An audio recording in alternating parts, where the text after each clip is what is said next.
Last week, I nailed the 23-20 prediction for Thursday Night Football. I'm going to do it again to start this show, and then I'm giving one pick for every single NFL game this week. And this week, I'm going to make score predictions for the fun of it. No time to waste. Let's get to it. Looking at No Big Sportsbook, you've got the Niners on the road against the Rammies. In that Tuesday morning video, I said I love the Rams at minus 230.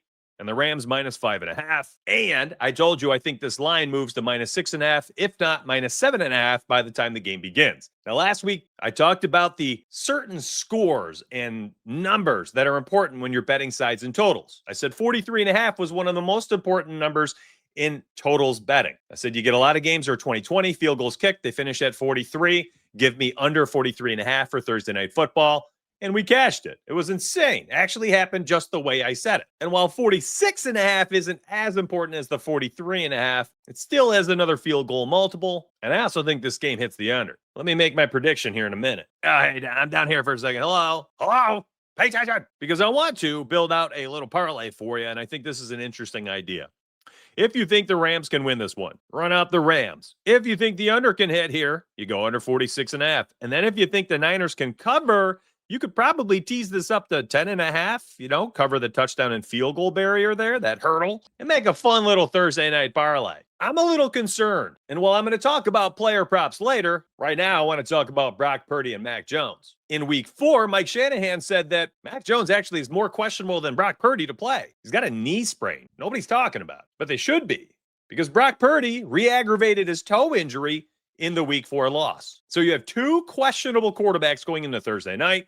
They both seem like they'll be active, and a banged-up wide receiving core traveling on a short week into Los Angeles to face the 3-1 Rams, who have covered the spread in 3 of the 4 games. On top of that, we know that teams that win the game cover the spread in about 80% of the games for the last 7 years. That's why I love the minus 5.5 yesterday as the official pick. Now, of course, for this video, I like to make a lot of picks. I think the money line outright is way too juiced at minus 280 now, but you can use that in a parlay. Very simple one, too. Let me show you. Something I don't talk about often is the ability to parlay running backs on teams that win. I talked about it last week, an official pick. James Cook to score a touchdown, Bills minus 6.5. Something like this works for me as well. Let's go over to mySpreadyEdge.com. Type in Kyron, open up his player card, and you can see this 60-yard number is quite low. He's hit that 4-4 this season. Go back to last season's playoffs. He cashed in both games there. Then you go to the regular season, and you can see he hit in 13 of the last 14 games. So quick math, my friends. Kyron Williams has actually finished with 60-plus rushing yards in 18 of the last 19 games. The Rams are favored at home against a banged-up 49ers team. I think the Rams' money line, 60-plus rushing yards for Kyron Williams right there on No Big.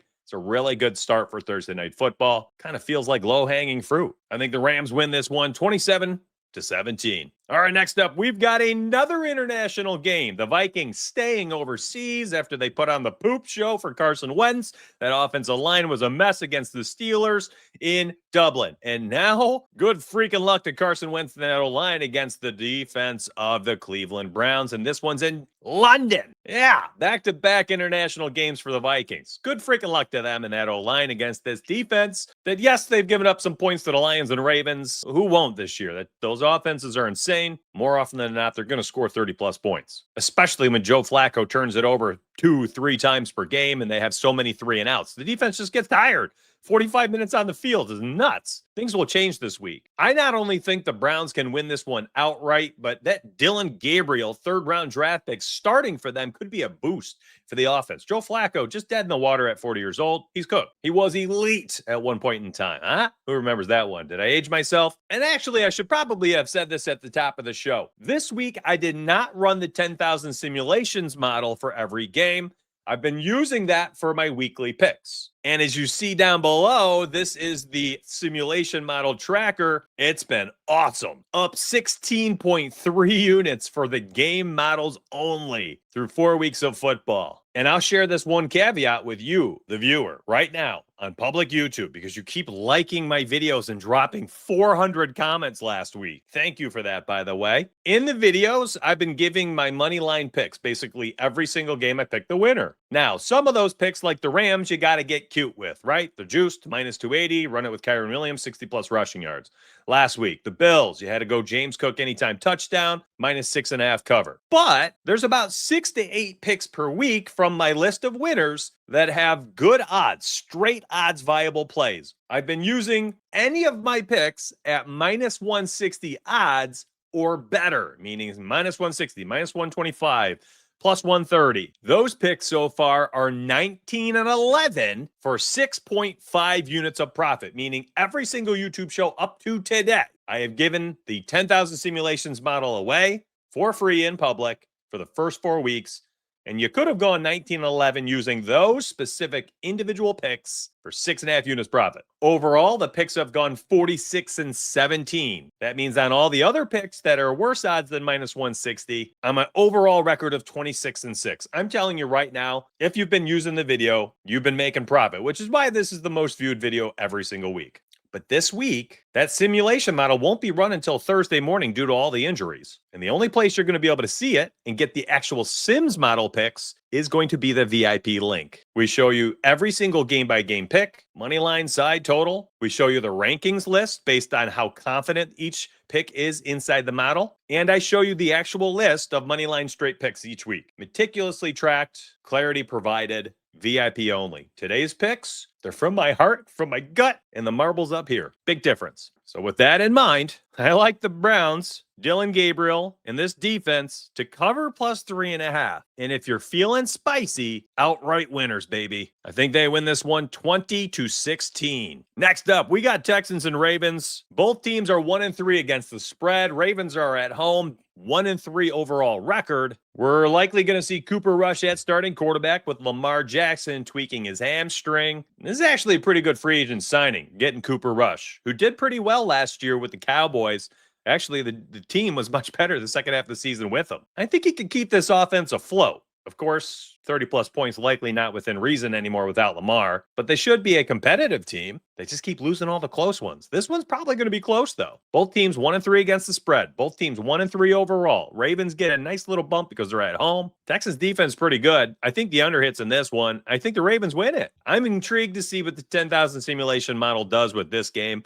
Personally, I'm going to roll out the Ravens at plus odds. I think Harbaugh gets the team right, rallies the troops, and they win this one at home. Well, Justin Fields, one of my best calls of the week. I said, play him for an anytime touchdown. I loved his rushing yards. And what did he do? Scored an anytime touchdown and had a beautiful 40-yard touchdown run. I'm telling you right now, against them Cowboys at home, same exact plays, man. Make sure you come back for the Friday one player prop for every game, though, because I'm telling you, I'll probably be betting on Justin Fields again for that video, but I'll still have 15 other games to discuss and give you picks for. One player prop per game. Friday, right here on YouTube. Got to subscribe. So the Cowboys are laying 2.5 points on the road. They're 2-2 against the spread. Jets are also 2-2 against the spread. They're 0-4 overall, though. Not saying the Cowboys are a good team. I think this is potentially even a trap spot, traveling up to New York against these Jets after a huge tie against the Packers. Stupid ties. Oh, maybe emotions are riding high. Jets look crummy. Got stomped by the Dolphins. What's going to happen here? I think there's a chance for a trap game here. I just don't like these lines. I wish the Jets were plus 140-ish. Wish the Cowboys were minus 110. Wish this was plus 3. Give me that push factor. For me, this is pretty much a stay away game. I hate it. But since I have to make a pick for every game, and that's the concept of the video, I'll take the Cowboys on the road. I'm done putting money on the Jets. Next up, we got the Raiders traveling into Indianapolis to face them Colts. Just dropped a tough loss in Los Angeles against the Rams. They should have won that game twice. Touchdowns getting called back. Adonai Mitchell screwing up with fumbling the ball on the 1-yard line with no one within 10 yards behind him. Stretched his arm out and the ball rolled through the back of the end zone trying to celebrate. Oh, what a tough one for the youngin. Colts should have won. They should be 4-0. Rams got lucky. I think they make a little statement against Geno Smith. I've seen enough of them Raiders. They win this one outright. Minus 290 makes sense. And I think they cover the minus 6.5. If this were at 7 points, I probably don't touch it because of the touchdown hurdle. But since I get it at minus 6.5 underneath that touchdown, I like it. Give me the Colts to win and cover. Jonathan Taylor scores 1, potentially 2 touchdowns in that one. It's a big day for him. Giants and Saints. Giants with a massive upset. Shocked the world. Chargers look like the second best team in the AFC. And by the way, AFC championship odds still are in their favor to be the second best team. Bills are starting to run away with that conference right now based on the odds. Don't sleep on the Chiefs, though. They're going to get healthy and get right. It's a two-horse race, in my opinion. It's Buffalo and KC. But I digress. I don't fully understand this line. Jackson Dart and that offense were a little bit better than Russell Wilson in the offense. And the team played inspired football. And then they lost Malik Neighbors. And I think that's where this line lies. I think for betting purposes, this is a game that you hit the eject button on and you just move on. Spencer Rattler in this offense, they ain't good, man. Saints are 1-3 against the spread, covered for the first time, but it was because Buffalo was 16.5-point favorites. Those large spreads, those are very tough to cover. It's the NFL. Giants are 2-2 against the spread. I think the only bet to make here is probably to just take the under 40.5. If you can get it at 41.5 somewhere, I like it even better because you cover the 21-20 score. And as I'm showing you on the screen right now, you can get it at 41.5 on multiple places. So I like the under there. And I think the Saints could potentially get their first win here at home against the Giants, who I think will probably get a lot of the public money. They just beat the Chargers. This is Trap Game 101. Give me the underdog. Hey, by the way, if you're enjoying the pace of this video and the timestamps down below, can you like the video? Drop a comment. I'd appreciate that. And I thank you, my friends, for all this love here on YouTube. Honestly, it's been insane. It's been wild. I keep showing my wife. I'm all excited about it. I appreciate it. Thank you so much. Dolphins and Panthers. My goodness, the NFL scheduling this week is a shot to the gut. There are half the games I don't even want to watch, but I will because I'm a degenerate and I love football, just like all of you. Dolphins coming off their big win against the New York Jets. Panthers looked crappy again last week, got destroyed. Both teams are 1-3. Both teams are 2-2 against the spread. What do we do here? Good luck. What do you want from me? You want me to pick a winner? Good luck to me. I mean, I think I picked the Dolphins. They've got better players, better quarterback. I know y'all don't like Tua. This is one of those games that probably just don't bet on. Devon Achane to score for the 13th game out of 16 starts from Tua. How about that one? Keep it simple. Dolphins win this one on the road against the Panthers. I don't like it, though. I'm just picking for the video. Broncos Eagles. This one should be a lot better. Broncos plus 3.5 on the road in Philly. Defending Super Bowl champs continue to find ways to win games. Broncos handed the Bengals a fat L, as they should have. Eagles winning a tough one last week. Continue to find ways to squeak out W's, no matter how disgusting the game is. And they keep beating good teams. I don't think these teams are in the same stratosphere. Eagles are 3-1 against the spread this season. We know teams that win cover in about 80% of the games. Denver's a good team, but again, the Eagles are defending Super Bowl champs. I don't understand this very much at all. Now, of course, the minus 190 I do not want to touch. You're going to have to use a parlay piece, something like, Jalen Hurts, 15 plus rush yards, whatever. This is the line for me, minus 3.5. Some interesting player props for this one, though. I can't wait to talk about that on Friday's video. All right, Bucks and Seahawks. This could be a great game. But first, make sure you hit that like button, turn your noties on, and subscribe because tomorrow, depending on when you see this video,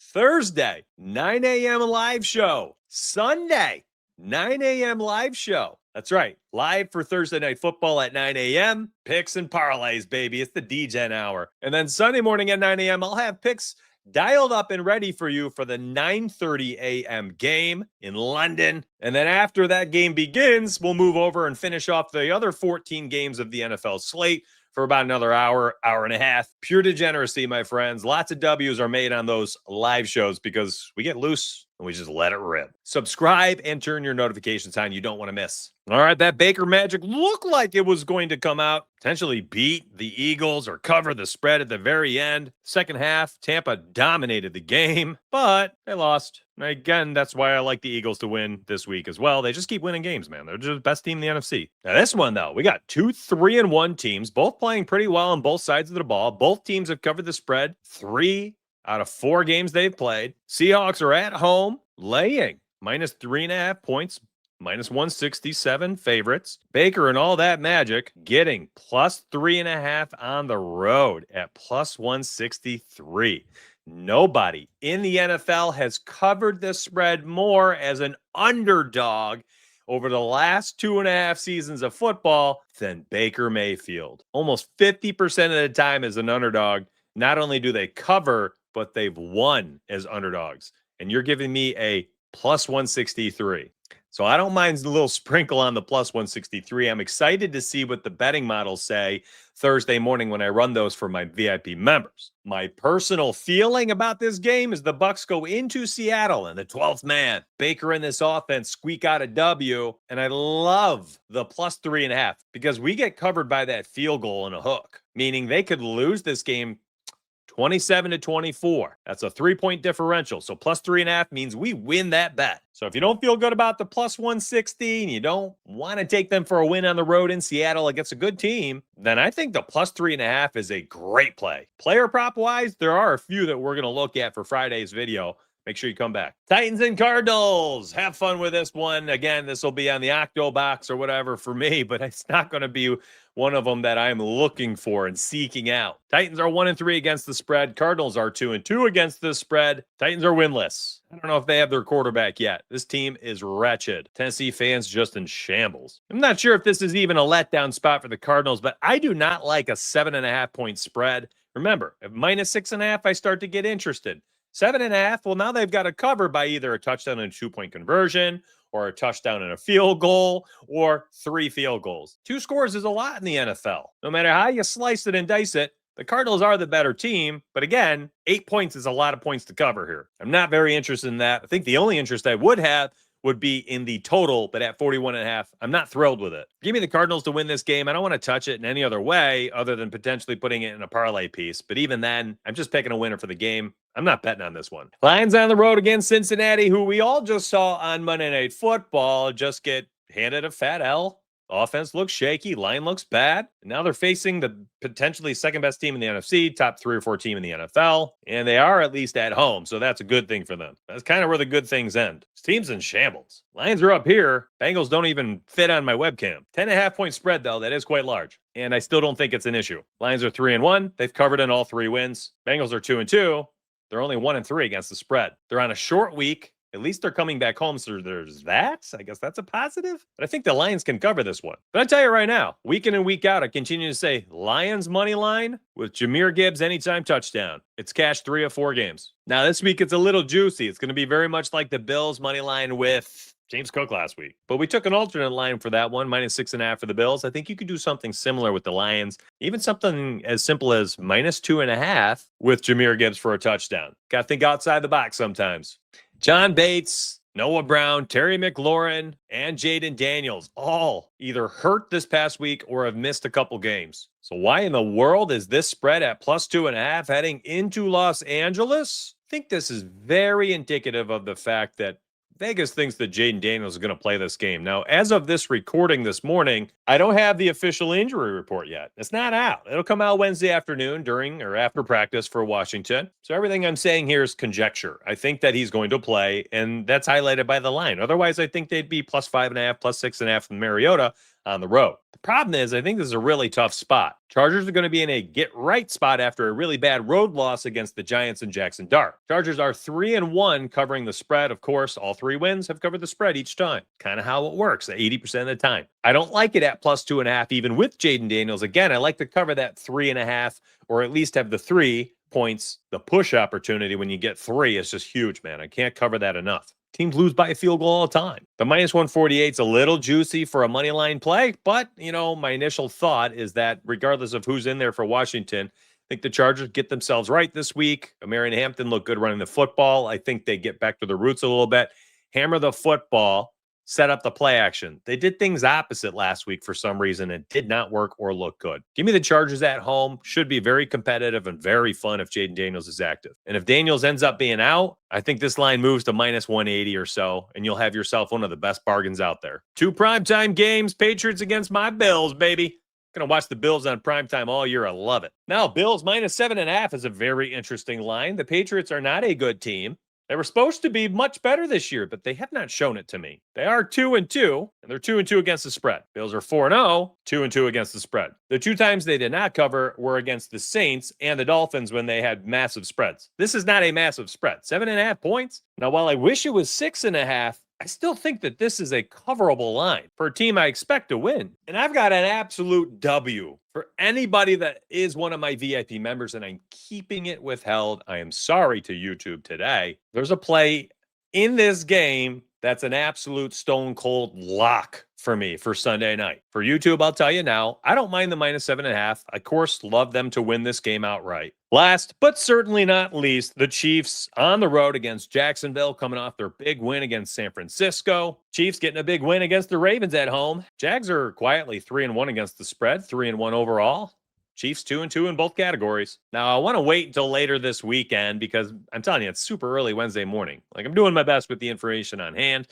I can't wait to use the simulation models because I think this is an interesting game as well. My initial take right off the gut is Chiefs -3.5. I understand it's the 3 and the hook. I hate those lines. But despite the Chiefs being 2-2, I think they're up here and the Jags are down here. The records are not indicative of the fact that the Chiefs are potentially a Super Bowl team, while the Jags are playoff contenders. They're not even in the same category. And Thornton out there is looking like a nice threat, 5th-round draft pick for the Chiefs. They got Worthy back last week. He certainly looked good, and the offense was humming along. Defense looked good. 2 different types of levels of talent here. Take the Chiefs to win on the road, and I like them to cover. Now, for player props, you're going to have to come back to Friday's show. Either way, you're going to get 1 player prop in every game on Friday. You're going to get 1 touchdown pick in every game on Saturday. We've been cashing out big plays like Mariota +380, Mahomes +480. It's been a lot of fun. And I'll be live on Thursday and Sunday morning at 9 a.m. So come back for those. Hit that like button. Turn your noties on. And of course, VIP link right here. If you want access, by all means, grab that. Lots of fun stuff inside Discord, including